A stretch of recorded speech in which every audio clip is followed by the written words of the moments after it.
634 খ্রিস্টাব্দ হিজরি 13 সন হতে 644 খ্রিস্টাব্দ 23 হিজরি মাত্র 10 বছরে পৃথিবীর 40 থেকে 50 লক্ষ বর্গ কিলোমিটার শাসন করেছেন এই মহান খলিফা।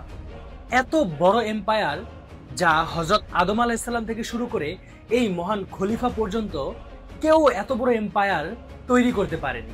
হ্যাঁ, আলেকজান্ডার দ্য গ্রেটও পারেনি, জুলিয়াস সিজারও পারেনি, ইভেন ফেরাউনও পারেনি। এই 10 বছর ইসলামের স্বর্ণযুগ ছিল।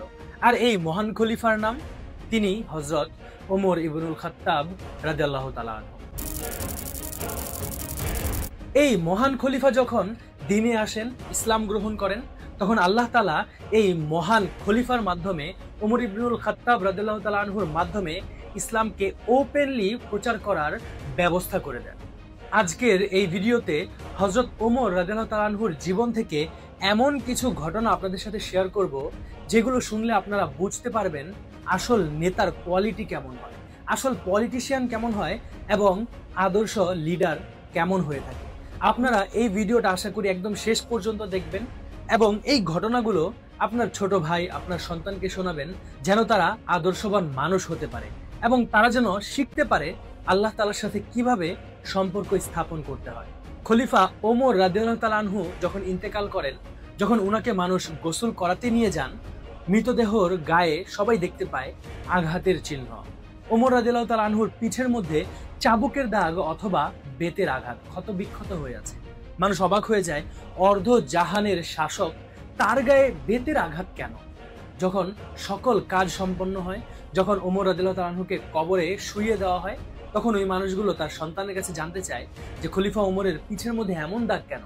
তখন তারা জানতে পায় যে ওমর রাদিয়াল্লাহু তাআলা আনহু প্রতি রাতে একটা খাতা, একটা কলম নিয়ে লিস্ট করতেন তিনি সারাদিন কতটুকু আমল করেছেন।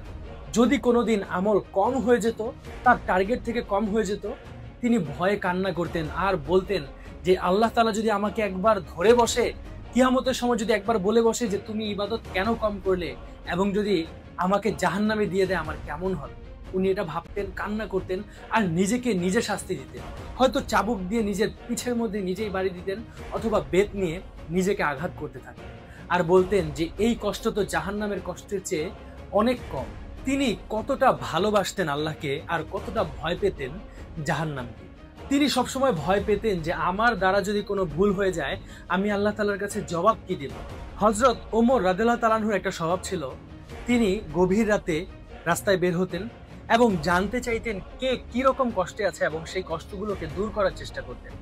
একদিন রাস্তা দিয়ে যাওয়ার পথেই খেয়াল করলেন এক ঘর থেকে বাচ্চাদের কান্নাকাটির আওয়াজ আসছে। তিনি খেয়াল করে দেখলেন বাচ্চাগুলো কান্না করছে এবং তার মা কি যেন রান্না করছে। ওমর ফারুক রাদিয়াল্লাহু তাআলা আনহু যে বললেন যে আপনি কি রান্না করছেন, একটু দ্রুত রান্না করুন, আপনার সন্তানরা কান্নাকাটি করছে। মহিলা ঘাড় ঘুরিয়ে ওমর রাদিয়াল্লাহু তাআলা আনহুর দিকে তাকালেন, কিন্তু মহিলাটি চিনতে পারলেন না। তখন ওই মহিলাটি বললেন যে আমি আসলে কোনো রান্না করছি না, আমার পাত্রের মধ্যে আছে একটু পানি এবং কিছু পাথর, আমি এগুলোকে নাড়াচাড়া করছি যেন আমার সন্তানরা আশাবাদী থাকে যে মা আমার জন্য কিছু রান্না করছে, এবং এই আশা নিয়েই ওরা একসময় কান্না করতে করতে ঘুমিয়ে পড়বে। এবং আমার এই আজকের কষ্টের দিনের কথাটি আমি আল্লাহ তাআলার কাছে বলবো এবং হযরত ওমরের ব্যাপারে আল্লাহকে নালিশ করব। যখন এই মহিলা হযরত ওমর রাদিয়াল্লাহু তাআলা আনহুর বিষয়ে এই কথা বললেন, তখন ওমর রাদিয়াল্লাহু তাআলা আনহু কেঁপে উঠলেন, তার গলা যেন শুকিয়ে গেল। হযরত ওমর রাদিয়াল্লাহু তাআলা আনহু ওই মহিলাকে জিজ্ঞেস করলেন যে আপনি আল্লাহ তাআলার কাছে কেন শিকায়ত করতে চাচ্ছেন? তখন ওই মহিলা বললেন যে হযরত ওমর যদি আমার সমস্যার সমাধান না করতে পারে, এই রাজ্য কিভাবে চালাবে? সে যদি দায়িত্বই পালন না করতে পারে, সে দায়িত্ব ছেড়ে দিক। এটা বলার পর ওমর রাদিয়াল্লাহু তাআলা আনহু দৌড়ে বাইতুল মালের দিকে চলে গেলেন এবং একটি বস্তা নিয়ে যত ধরনের খাবার আছে, আটা, চাল, ডাল, সবগুলো বস্তার মধ্যে ভরলেন এবং চেষ্টা করলেন তার কাঁধে ওঠাতে। তখনই হযরত ওমর রাদিয়াল্লাহু তাআলা আনহুর খাদেম এসে তাকে বললেন যে ইয়া আমিরুল মুমিনিন, এটা আমার কাঁধে তুলে দিন। তখন ওমর রাদিয়াল্লাহু তাআলা আনহু বললেন যে আজ তো তুমি এই বস্তা তোমার কাঁধে উঠাতে চাচ্ছ, মৃত্যুর পর কি তুমি আমার পাপের বোঝা উঠাতে পারবে? যখনই এই কথাটি বললেন, তখনই খাদেম সরে গেলেন এবং ওমর রাদিয়াল্লাহু তাআলা আনহু নিজ কাঁধে ওই বস্তাটি নিয়ে ওই গরিব মহিলার কাছে চলে গিয়ে তার খাবারটি তার কাছে পৌঁছে দিল। মহিলাটি রান্না বান্না করলো, তার সন্তানরা হাসি মুখে খেলো এবং ঘুমিয়ে পড়লো। তখন ওই মহিলা হযরত ওমরের দিকে এসে বললেন যে আপনি তো খুব ভালো মানুষ, আপনি তো হযরত ওমরের চেয়েও ভালো। তখন হযরত ওমর রাদিয়াল্লাহু তাআলা আনহু বললেন যে আপনি কি হযরত ওমরকে ক্ষমা করে দিয়েছেন? আপনি একটু বলুন যে আপনি হযরত ওমরকে ক্ষমা করে দিয়েছেন। তখন ওই মহিলা বলল যে আপনি হযরত ওমরের ব্যাপারে কেন ক্ষমা চাচ্ছেন? তখন হযরত ওমর রাদিয়াল্লাহু আনহু বললেন যে আমি খলিফা ওমর, এত মহান খলিফা যিনি তার জীবদ্দশায় কখনোই শাসন করেননি। তিনি তার দায়িত্ব পালন করেছেন, মানুষের সেবা করেছেন, মানুষের কষ্ট দূর করার জন্য সারাটা জীবন কাটিয়ে দিয়েছেন। একদিন এক লোক এক গ্লাস দুধ নিয়ে হযরত ওমর রাদিয়াল্লাহু আনহুকে বললেন যে ইয়া আমিরুল মুমিনিন, এইটা আমার পক্ষ থেকে আপনার হাদিয়া, হাদিয়াটি গ্রহণ করুন। এটা শুনে ওমর রাদিয়াল্লাহু আনহু হাদিয়াটি গ্রহণ করলেন এবং দুধটি পান করে নিলেন। দুধ পান করার পরেই তিনি চিন্তা করলেন যে আমি দুধটা খেলাম, এটা একটু যাচাই বাছাই করা দরকার ছিল, এটা কিসের দুধ বা কোথা থেকে এসেছে। এটা চিন্তা করেই ওমর রাদিয়াল্লাহু আনহু ওই ব্যক্তিকে জিজ্ঞেস করলেন যে এই দুধটা কেন তুমি আমাকে হাদিয়া দিলে এবং তুমি কোথা থেকে পেয়েছো? এটা কি তোমার বকরির দুধ বা উটের দুধ অথবা গরুর দুধ? তখন ওই ব্যক্তি বললেন যে না, এটা আমার গরুর দুধ না, এটা আমি বাইতুল মাল থেকে ত্রাণ হিসাবে পেয়েছি এবং আমি চিন্তা করলাম আমিরুল মুমিনিনকে তো সহজে পাওয়া যায় না, আজকে পেয়েছি, আজকে এটা হাদিয়া দিই। এটা শোনার পর ওমর রাদিয়াল্লাহু আনহু চিন্তা করলেন যে এই খাবারটা আসলে আমার জন্য ছিল না, যদিও খাবারটা হালাল ছিল।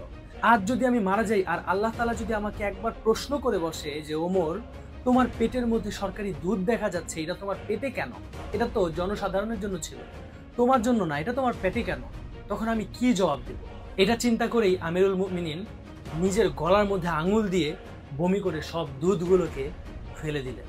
হযরত ওমর রাদিয়াল্লাহু তাআলা আনহুর মতো ন্যায়পরায়ণ অথবা তার মতো যদি 1%ও আমাদের বাংলাদেশের পলিটিশিয়ানরা হতো, আজ বাংলাদেশের দৃশ্য হয়তো অন্যরকমই থাকতো।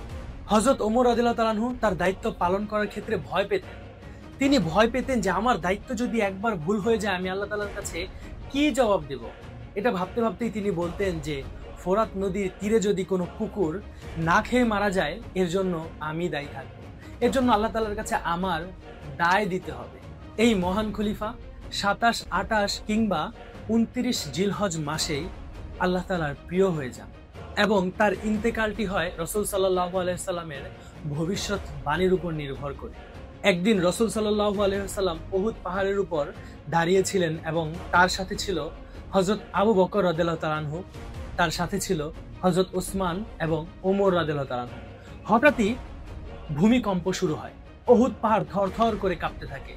তখন রাসূলুল্লাহ সাল্লাল্লাহু আলাইহি সাল্লাম বলেন যে হে উহুদ পাহাড়, তুমি থেমে যাও, তুমি এত কম্পন করো না, কারণ তোমার উপর দাঁড়িয়ে আছে একজন নবী, তোমার উপর দাঁড়িয়ে আছে একজন সাদিক এবং 2 জন শহীদ। এই হাদিস মোতাবেক হযরত ওমর রাদিয়াল্লাহু তাআলা আনহু নামাজরত অবস্থায় শত্রুর খঞ্জরের আঘাতে শাহাদাত বরণ করেন।